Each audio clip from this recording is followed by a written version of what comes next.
Hello everyone. तो आज का हमारा चैप्टर है द एनिमी, जो कि अमेरिकन राइटर पर्ल्स बकी ने लिखा है। तो ये जो है एक फिक्शनल स्टोरी है जो कि वर्ल्ड वॉर 2 के आसपास के टाइम के हिसाब से बनाई गई है, जिसमें जो एक अमेरिकन सोल्जर होता है वो एस्केप कर जाता है जापानीज सोल्जर्स के पास से, और वो ओशन को स्विम करके डॉक्टर सदाओ हुकी के पास जो है वो आ जाता है, और उसको बुलेट वगैरह लगी होती है। और तो उसकी वाइफ और वो लास्ट में सोचते हैं कि क्या हमें इसकी हेल्प करनी चाहिए कि नहीं, पर वो हेल्प करते हैं। ऑन अ ह्यूमैनिटेरियन बेसिस पे वो उसकी हेल्प कर देते हैं। तो वो उसकी हेल्प करते हैं। वैसे देखा जाए तो उनकी कंट्री के लिए वो चीज़ सही नहीं थी, लेकिन उन्होंने देखा कि उसकी इतनी तबीयत ठीक नहीं है, तो उन्होंने उसकी हेल्प करी। तो जो डॉक्टर सदाव हुकी हैं, उनको वो बहुत ही वर्चुअस फिजिशियन है, मतलब अपनी प्रिंसिपल्स को बहुत फॉलो करते हैं। और he had lived according to the dire necessities and demands of traditional Japanese society, की जैसे जापानीज सोसाइटी में जो भी नेसेसिटीज या डिमांड्स रही है वो उस हिसाब से काम करते थे। उनके फादर चाहते थे Sadao to have excellent formal education ले, तो वो अमेरिका गए थे as student of surgery and medicine जब उनकी एज 22 थी। तो he met his wife Hana there at a professor के घर पे अपनी वाइफ हाना से मिले थे। ऑल्दो उनको वो पसंद आई थी, he waited to confirm her pure Japanese roots before he fell in love with her. पर वो चाहते थे कि वो जैसे वो है पूरे जापानीज, वो चाहते थे कि वो अमेरिकन होने के बावजूद वो उनको जैसे है वो ऐसे एक्सेप्ट करे। Knew his father would not have blessed their union otherwise, वो जानते थे उनके फादर इस चीज का साथ नहीं देंगे। ही डिड नॉट मैरी हैना राइट अवे, तुरंत उन्होंने शादी नहीं करी। इंस्टेड उन्होंने हैना को अपने फादर से इंट्रोड्यूस कराया जब वो जापान वापस आए, और फिर उनकी मैरिज जो है वो ट्रेडिशनल जापानीज वे में हुई। सदाओ के स्किल और एक्स्ट्राऑर्डिनरी टैलेंट जो कि एज अ डॉक्टर की वजह से he was not sent to fight in world war में फाइट के लिए नहीं भेजा गया था। Also the general was being treated for some condition that might need to expect surgeon like सदाओ।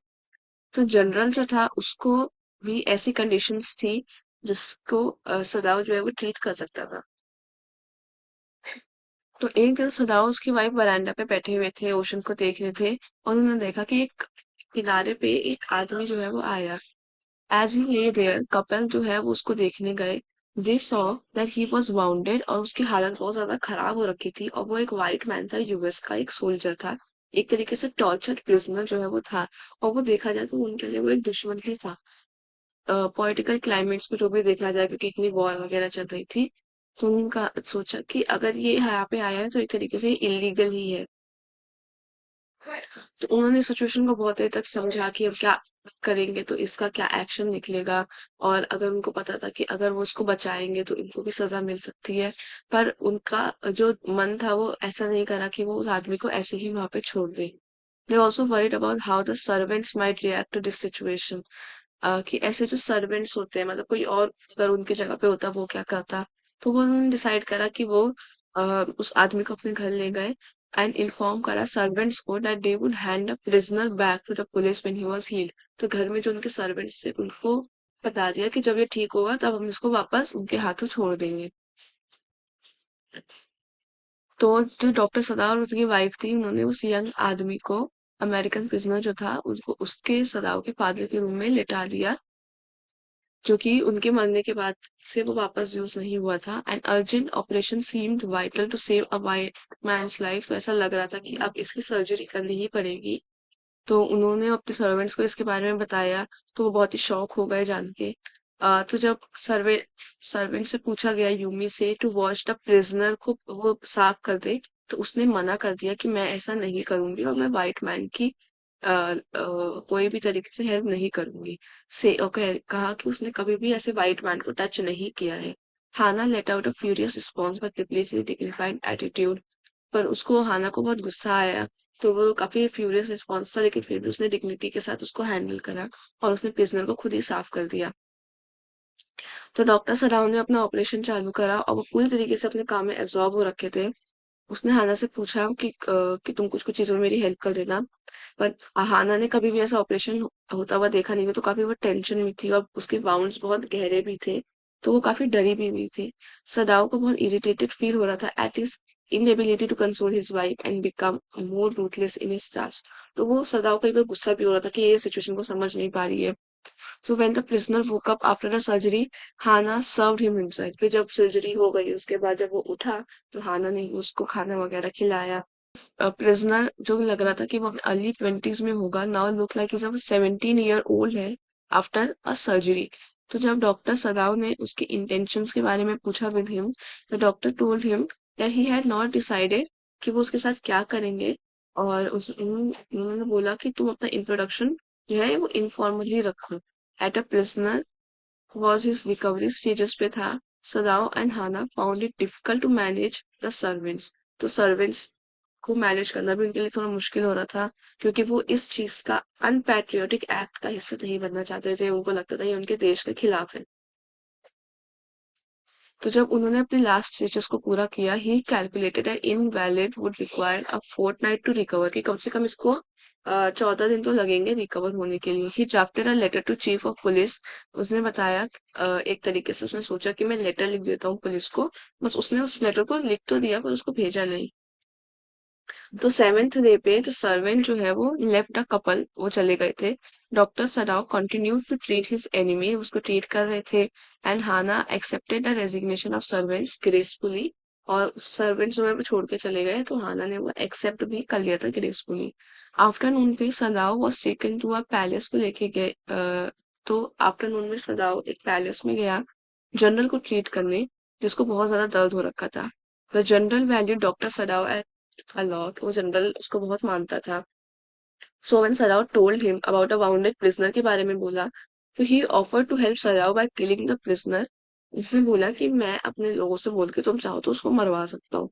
उसने सदाव को बोला कि उसने सदाव से बोला कि प्रिजनर को तुम डोर पे ही रखना रात में। और उसने बोला कि मैं ये काम बहुत ही स्मूथली ये जो है पूरा हो जाएगा। और फिर अगले 3 रातों तक वो सदाव सो नहीं पाया, क्योंकि उसको लगा था कि उसको मारने के लिए आ सकते हैं। बट ईच मॉर्निंग वो देखता था कि प्रिजनर वहीं पे लेटा हुआ है और वो रिकवर हो चुका है। 3rd डे पे when he went to prisoner को देखने गया, he inform that he was strong enough to escape on a boat to an island near coast. तो उसको पता लगा कि वो तो वहां से भाग चुका है। He could escape with the help of Korean fisherman who frequently water beyond. तो उसने सोचा कोरियन फिशरमैन आते हैं तो वो उसकी हेल्प से भाग गया होगा। Sadao explained that it was no longer a secret that a prisoner was being treated at his house. मतलब अब ऑलमोस्ट सबको ही पता लग गया था कि उसके घर पे ये था। Young man seemed to understand the circumstances and agreed to plan. Dr. Sadao explained how the prisoner was supposed to survive and escape the coastal region without getting caught. उसने बताया कि अब उसकी तबीयत इतनी ठीक हो गई थी कि वो आराम से कोस्टल रीजन पार कर सकता था। He instructed the prisoner to use his flash to signal if he was out of food and informed that it was all right. The prisoner thanked Dr. Sadao and set off to the boat at night.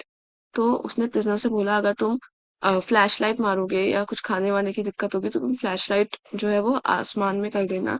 और वो उसको thank you बोल के चला गया। Doctor Sadao operated on general week later general के पास गया when he later looked well enough to discuss serious affair. अब जनरल काफी ठीक हो चुका था। सदाओ ने बोला कि अब वो जो है वो प्रिजनर भाग चुका है। जनरल ने माफी मांगी सदाओ से कि तुम मैं सॉरी मैं अपना प्रॉमिस नहीं पूरा कर पाया, मुझे कुछ ऑलरेडी काम आ गया था। डॉक्टर सदाव समझ गए that he did not have to worry about general, कि उसको इस बारे में दिक्कत करने की जरूरत नहीं है। He played along the conversation between them. तो उसने सोचा मैं भी ऐसे दिखाऊंगा कि हाँ वो तो सच में भाग गया, ताकि ऐसे कुछ बात बढ़े ना। Later that night when Sadao looked at the sea he could not see any flashes. तो उसको कोई फ्लैश नहीं दिखा, तो उसने सोचा कि हाँ प्रिजनर जो है उस जगह से चला गया होगा safely. As he stood there he remembered all those white faces जो उसने अमेरिका में देखे थे, कि उसकी टीचर उससे कितने अच्छे से बात करती थी, उसकी लैंडलेडी जो उससे रूथलेस थी। He stood there wondering why he was not able to kill that white prisoner. तो ये था हमारा चैप्टर एनवी। तो एक तरीके से दिखाता है कि वर्ल्ड वॉर चल रही थी, लेकिन जो एक ह्यूमन फीलिंग होती है सामने वाले की हेल्प करने के लिए, वो हमें यहाँ पे डॉक्टर सदा और उसकी वाइफ की दिखाई दी। और इसमें दिखाई दिया कि कैसे उन्होंने, भले ही वो वॉर चल रही थी, लेकिन अपनी लोगों की हेल्प करना को हमेशा आगे रखा। भले ही उनके सर्वेंट्स चले गए तो उन्होंने उसकी उनकी भी रिस्पेक्ट करी और उस अमेरिकन सोल्जर की भी हेल्प करी। So if you like this video please like and subscribe. Thank you for watching.